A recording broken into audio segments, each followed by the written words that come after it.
Our subject this morning, how to conquer death. Kind of a gruesome subject, isn't it? On a hot Sunday morning. That's because we haven't found out yet how to be in that one consciousness which is above duality, the one presence of God. And so life and death, realize, are aspects of the same thing. The eternal consciousness of God, manifesting as the wave and the ocean. The wave rises and falls and dies, but the underlying ocean does not. And so behind this outward consciousness of duality is that one eternal consciousness and energy of God which does not pass away. As we identify ourselves with the wave, we are subject to the laws of the wave. The wave is born, the wave dies. But when we arouse ourselves and realize that behind this outward consciousness is that ocean of God's presence and merge in it, then we are not subject to the wave nor its laws. Realize that. And so, death is an expression of change, that's all. This wave of this life is finished and passes away. The only thing is that our consciousness has become identified and one with the wave consciousness.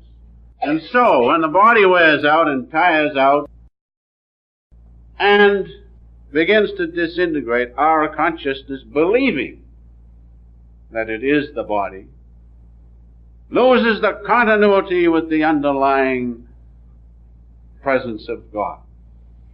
That underlying consciousness which always was and will be is right within us.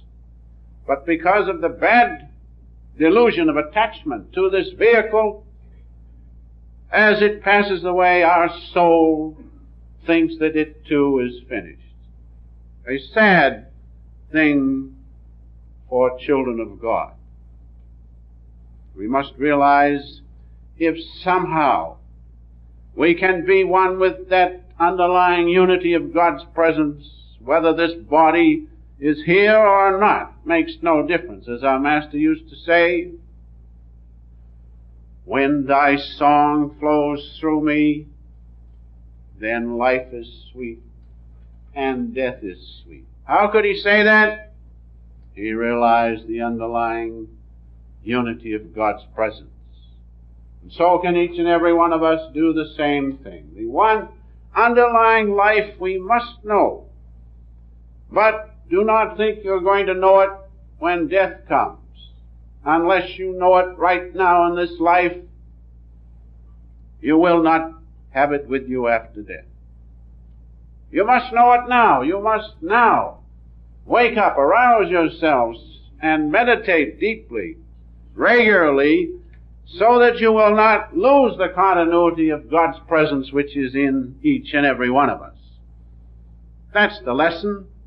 And how to conquer death simply means how to keep your own consciousness, which you are using right now, listening to me, how to keep it intact. So all the changes of subconsciousness, waking consciousness, you know, subconsciousness, superconsciousness, through sleep, through death, you have to be able to simulate death consciously. Then you can never die. It is not difficult. It simply means doing something which you have not been in the habit of doing. When we go to sleep, we lose consciousness. But by the practice of self-realization methods, you can consciously sleep and even consciously die, so that you are in the breathless state, fully awake to the presence of God within. That's conquering death. And all of those who regularly follow the teachings of our Master, who had conquered death, who lived in that one uninterrupted consciousness of God, those who follow him will also reach that state when they can live through the conscious presence of God within, His conscious energy, they can live in that, and it will not be interrupted in this state called death. Such a wonderful thing the Master has done and left for us, the ways and the means whereby we can realize here on this earth our immortality. And unless we do it here and now, we will not know it later. We have to right now know that we are immortal, that we can live, not subject to the laws of this cosmic dream. We can live one with the presence of God within. It has to be done in this life, or you will not be able to do it in the next life. We must be conscious of it right here on earth now. We think, oh well, I'll take care of that later. You never will. You have to do it right now.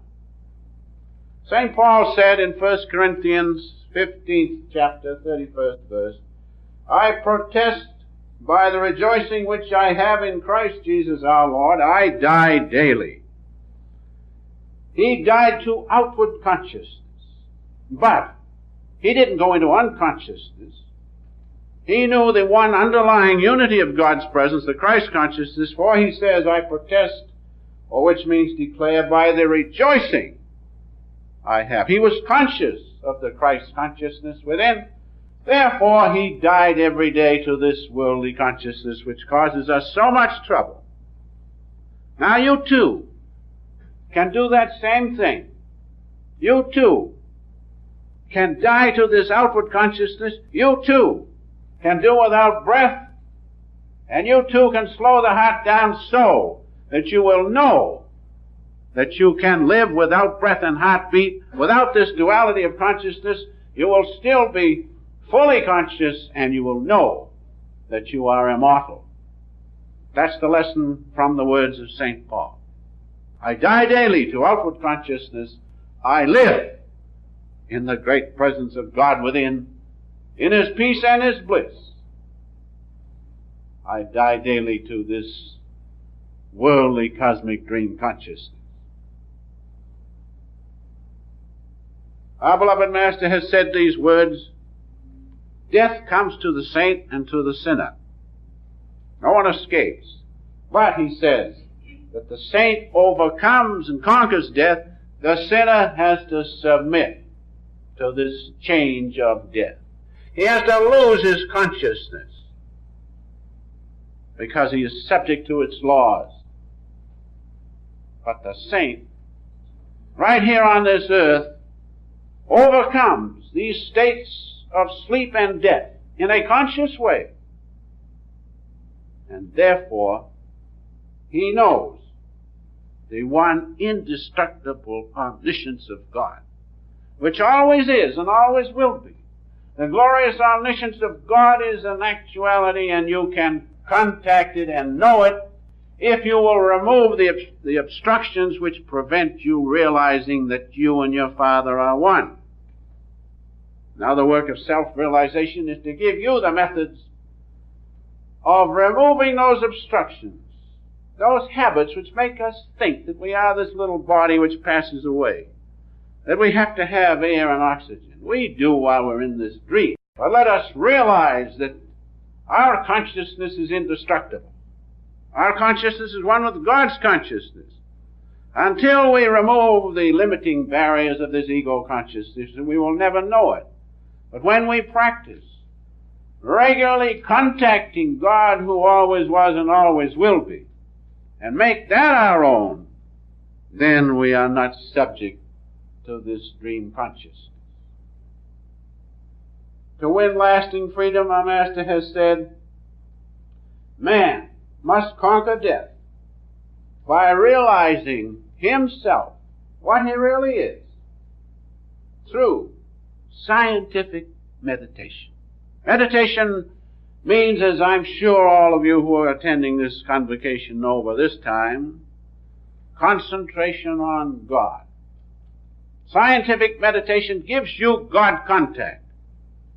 Gives you contact with His great holy vibration, with His great cosmic light from which you have come, and which has formed all things, and which science has shown that all things come from that light. That's what God is, and the bliss you feel in your heart, that's what He is. And so by scientific meditation, that's right meditation. We have to contact God, not think about Him and think He's this, He's that. Know what He is.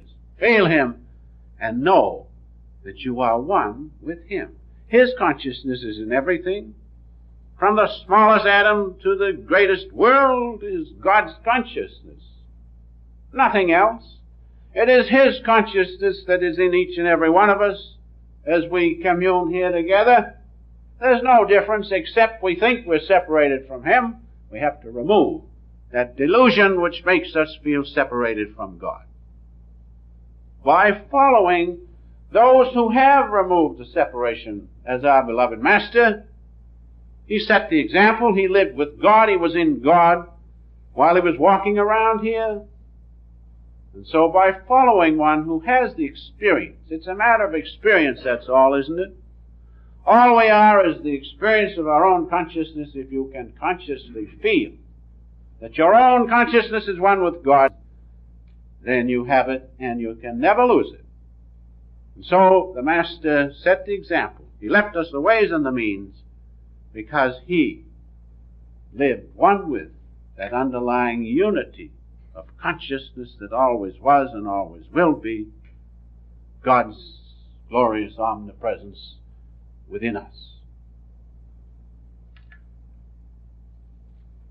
And so we have within us the presence of God.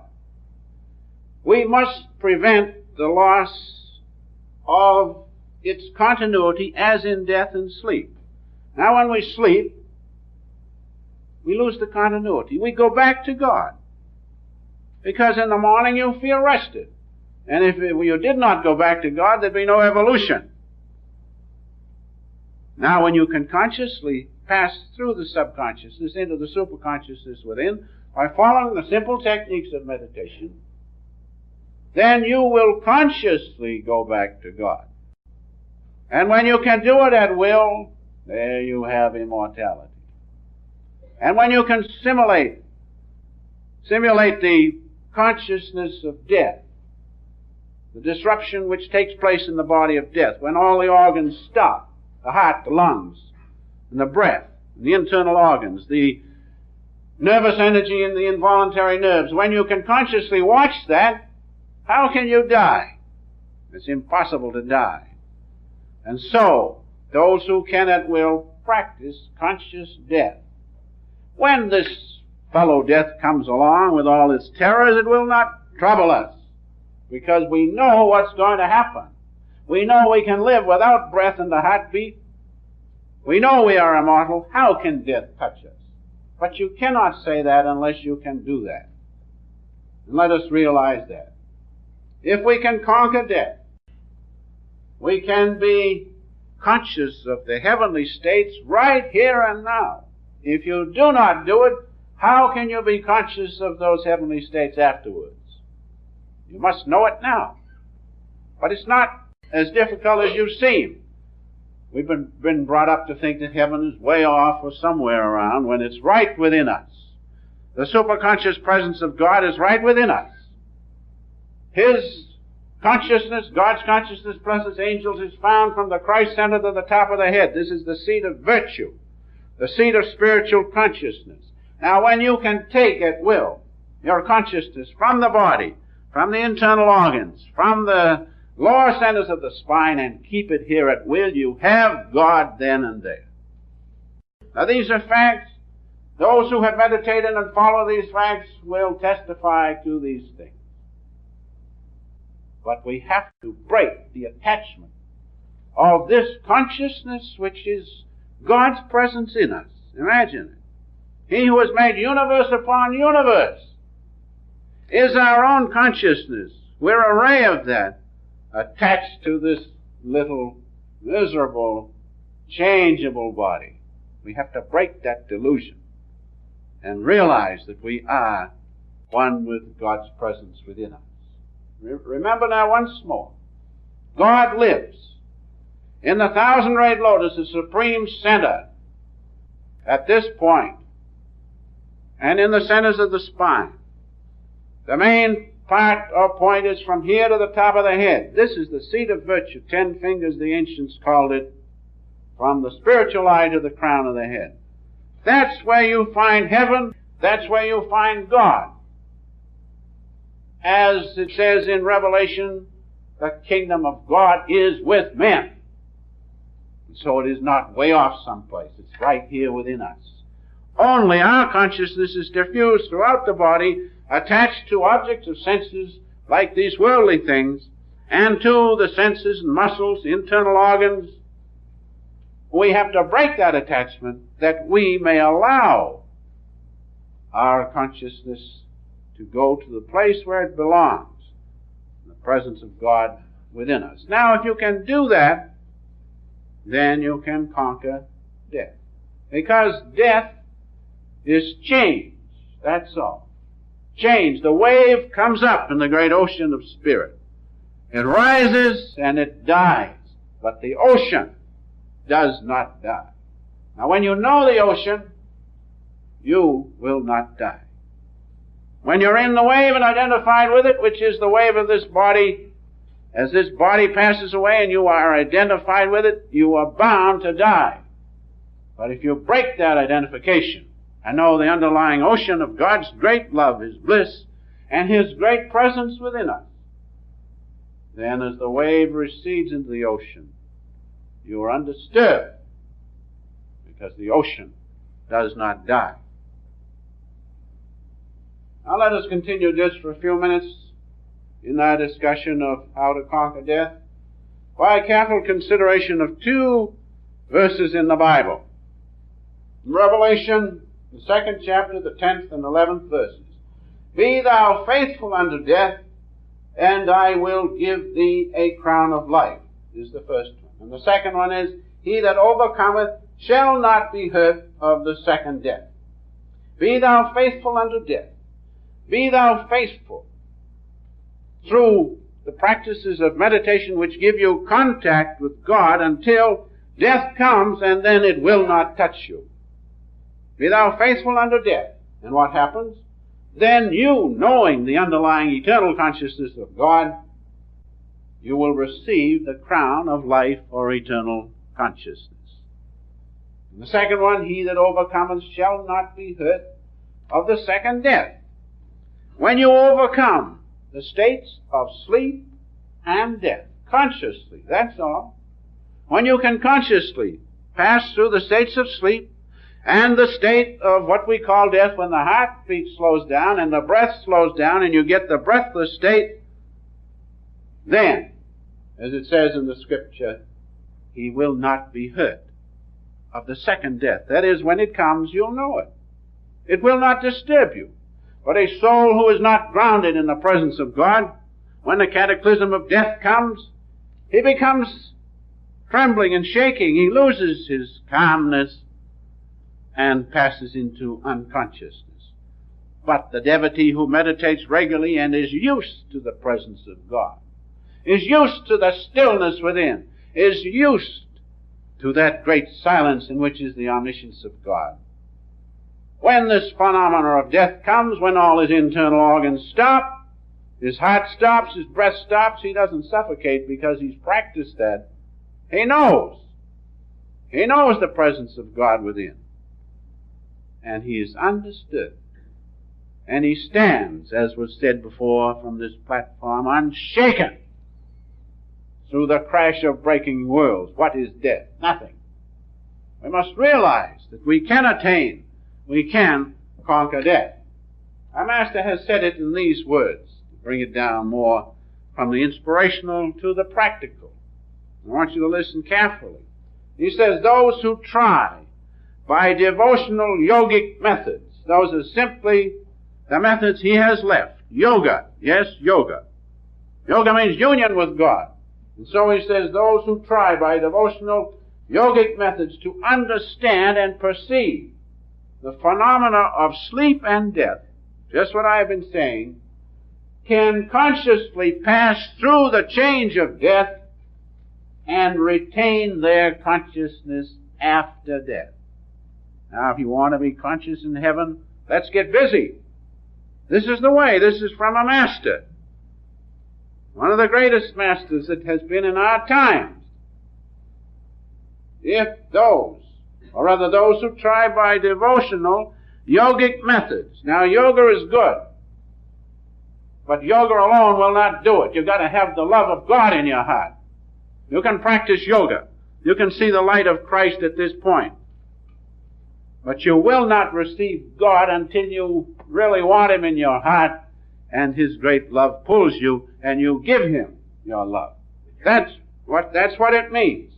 By those who try by devotional, yogic methods to understand and perceive the phenomena of sleep and death during their conscious physical existence, can consciously pass through the change of death and retain their consciousness after death. Unless you do that when death comes, you'll be so overwhelmed you'll lose your consciousness. Of course, it'll be a peaceful sleep, but you'll lose your dynamic consciousness of the presence of God. But if you practice these methods, which are left, and many of you know here, you will be able to do that. It is a matter of experience, as I have said. If you can once experience it, if you once can see the great omniscience of God, if you can see the kingdom of heaven, His great light spread all over, you will never doubt. It's a matter of experience, but you have to experience it. And so Christ said, once we meet death consciously, never will it trouble us again. It's a state of consciousness, of change, that's all. But underlying this state of change is that presence of God which does not change, which always was and will be in you and me. But we have to know it. We have to be cognizant of it. Perhaps if we could take just a minute, as long as we're on the subject of what happens after death. There's a classification. I'm often asked for this classification. I'll give it to you very briefly, of what happens after death. Where we all go. Well, we're going to conquer death, so we want to know where we're going.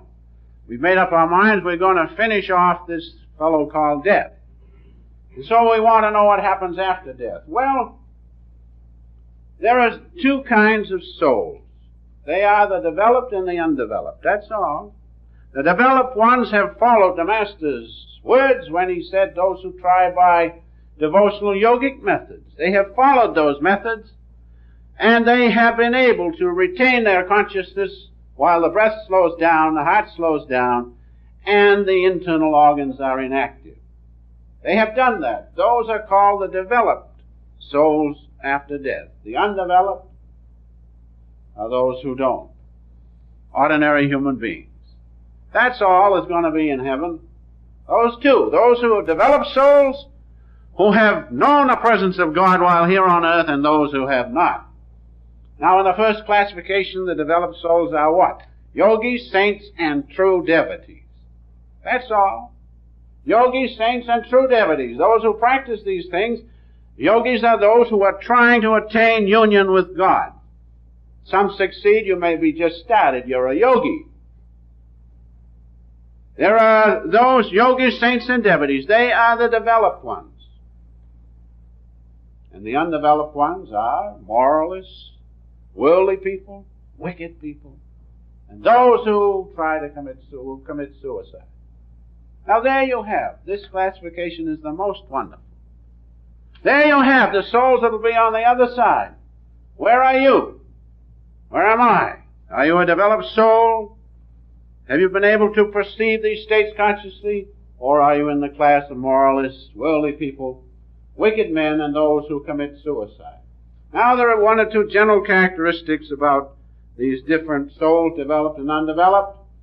The first classification, the developed souls, will have, after death, different degrees of self-consciousness. Now don't you see, if you do not have the self-consciousness while here on earth of the presence of God, how will you have it after death? And so the developed souls will have different degrees of self-consciousness. They will all understand that they are living in the spirit world or in the world of spirit. And everyone will be conscious of the Om vibration. Now that's a wonderful thing to work for. Because those of you who have heard the Om vibration know how wonderful it is, how it sustains you, how you are lifted up. Because why? In that Om vibration is the presence of God. His great intelligence is there. And so these developed souls will have some of these general characteristics, varying in the difference of self-consciousness. If they have contacted God throughout this worldly life, and are able at will to be in His presence, they will have that on the other side.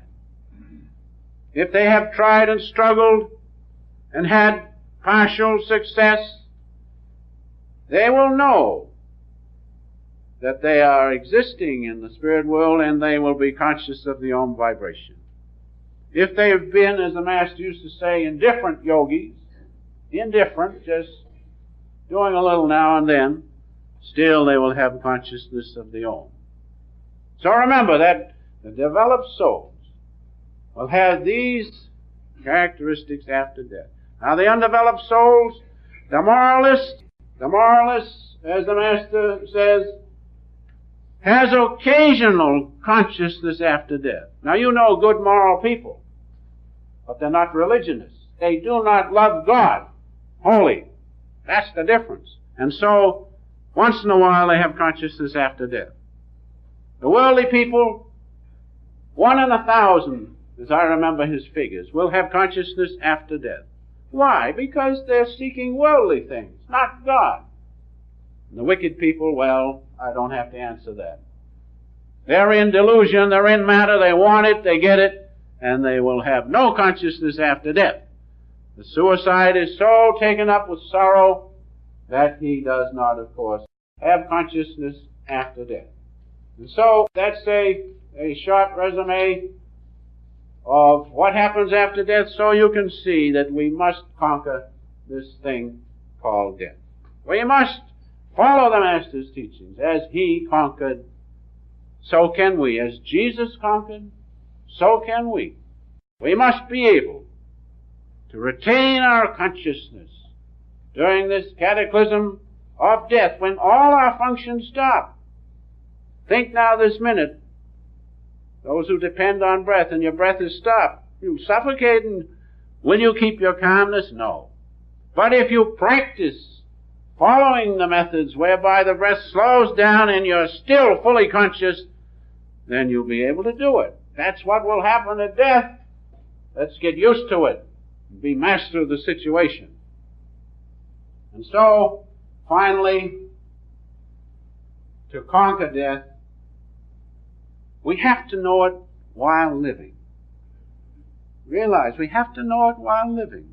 We have to know this change. We have to be familiar with the phenomena of the wave resolving in the ocean and keep our continuity of consciousness. That's all. We have to do that. If we can do that, then we will slip peacefully, silently, and joyfully into the great and glorious ocean of God's omnipresence. If we will do that, we will peacefully slip in, being glad to get out of this delusion. And greater than that, as we slip into the glorious omniscience of God, His great all-pervading light, there we will find all the saints and the sages, and greatest of all, our great gurus of self-realization and our own beloved Master. Why? Because everything has come from the omniscience of God. From the smallest atom, as I said, to the greatest world is from His omniscient consciousness. And so there, when we are one with it, we will find all fulfillment.